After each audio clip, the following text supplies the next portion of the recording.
Baik, Assalamualaikum warahmatullahi wabarakatuh. Perkenalkan, nama saya Zahwa Kela Safira dengan NIM C1C023080. Di sini saya akan menjelaskan mengenai akuntansi syariah, yang dimana dosen pengampunya yaitu Bapak Dr. Wirmi Eka Putra, SE MSI, dengan materi akuntansi syariah, hubungan syariah Islam dan akuntansi, serta perkembangan transaksi syariah di Indonesia. Baik, pada kesempatan kali ini kita akan membahas tentang konsep akuntansi syariah, dasar hubungannya dengan ajaran Islam, dan bagaimana transaksi dan standar syariah berkembang di Indonesia. Baik, yang pertama itu, what is akuntansi syariah? Akuntansi adalah kumpulan prosedur-prosedur untuk mencatat, mengklasifikasikan, mengikhtisarkan, dan melaporkan dalam bentuk laporan keuangan transaksi-transaksi yang telah dilaksanakan perusahaan dan akhirnya menginterpretasikan laporan tersebut. Sedangkan syariah adalah berasal dari kata syara yang berarti memperkenalkan, mengedepankan, dan menetapkan. Nah, pada dasarnya itu, akuntansi berfungsi menghasilkan laporan yang membantu pihak internal dan eksternal memahami kondisi keuangan serta mengambil keputusan ekonomi. Akuntansi syariah merupakan penggunaan ilmu akuntansi yang menjalankan syariah-syariah agama Islam. Baik, di sini ada beberapa pengertian akuntansi syariah menurut para ahli. Yang pertama itu menurut Sofyan S. Harahap, penggunaan akuntansi untuk menjalankan syariah Islam sudah ada sejak zaman Nabi dan Khulafaur Rasyidin. Kemudian yang kedua, menurut Toshikabu Hayashi, konsep berdasarkan hukum Allah Subhanahu wa taala, bukan buatan manusia. Ada etika, tanggung jawab sosial, dan pertanggungjawaban akhirat. Dan yang ketiga itu oleh Adnan M. Akhyar. Ini bertujuan mencapai keadilan sosial, ekonomi dalam surat Al-Falah, menekankan kewajiban kepada Tuhan, masyarakat, dan individu.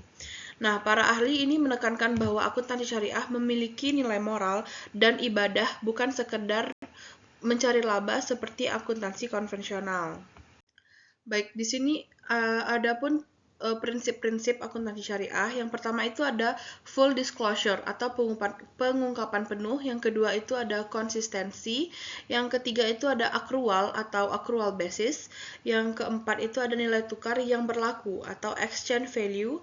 Dan yang kelima itu ada matching, yang dimana ini adalah beban yang diakui seperiode dengan pendapatan. Nah, prinsip-prinsip ini dilakukan agar laporan keuangan lebih transparan, dapat dipercaya, dan tidak menyesatkan pihak yang menggunakan laporan tersebut. Baik, masuk pada pembahasan selanjutnya yaitu hubungan syariah Islam dengan akuntansi. Nah, yang pertama itu akuntansi sendiri sudah digunakan sejak masa Romawi dan Persia, para pedagang yang menghitung untung dan rugi. Kemudian dalam Islam berkembang setelah perintah Al-Quran untuk mencatat transaksi tidak tunai. Lebih tepatnya pada Quran Surat Al-Baqarah ayat 282. Nah, ayat ini menjadi dasar penting dalam akuntansi syariah karena menekankan pencatatan, bukti transaksi, serta keadilan dalam muamalah. Kemudian yang ketiga itu mendorong penggunaan bukti transaksi dan dokumen. Kemudian ada perkembangan transaksi syariah di Indonesia.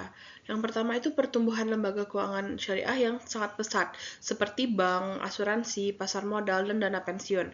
Kemudian ada volume dan nilai transaksi meningkat, sehingga kebutuhan akuntansi syariah meningkat. Dan pendirian bank muamalat pertama itu pada tahun 1991. Selanjutnya ada periode perkembangan PSAK syariah. Yang pertama itu sebelum 2002. Nah, di sini itu belum ada PSAK syariah, tetapi masih mengacu pada PSAK 31 yang dimana itu adalah akuntansi perbankan dan juga mengacu pada Auditing and Accounting Organization for Islamic Financial Institution atau AAOI FI Bahrain 1991. Kemudian yang kedua itu pada tahun 2002 sampai 2007. Sudah ada PSAK 59 yang diacu oleh akuntansi syariah itu tersendiri, yaitu akuntansi perbankan syariah. Kemudian berlaku untuk BUS, BPRS, dan cabang syariah. Kemudian ada tahun 2007 sampai dengan sekarang, DSAK mengeluarkan PSAK syariah baru.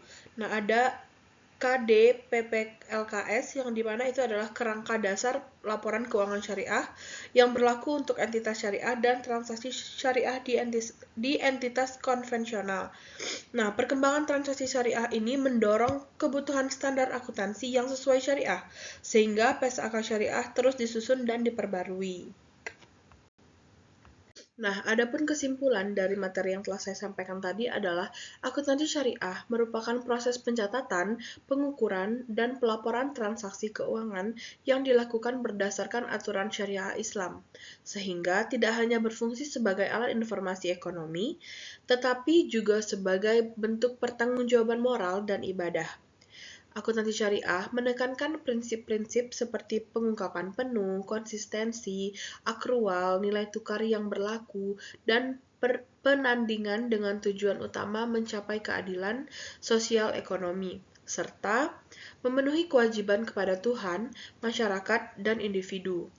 Di Indonesia, perkembangan transaksi dan lembaga keuangan syariah yang semakin pesat mendorong lahirnya standar akuntansi syariah melalui PSAK yang terus berkembang dari masa sebelum 2002 hingga saat ini. Baik teman-teman, sekian materi yang dapat saya sampaikan. Jika ada salah saya mohon maaf. Saya tutup dengan wassalamualaikum warahmatullahi wabarakatuh.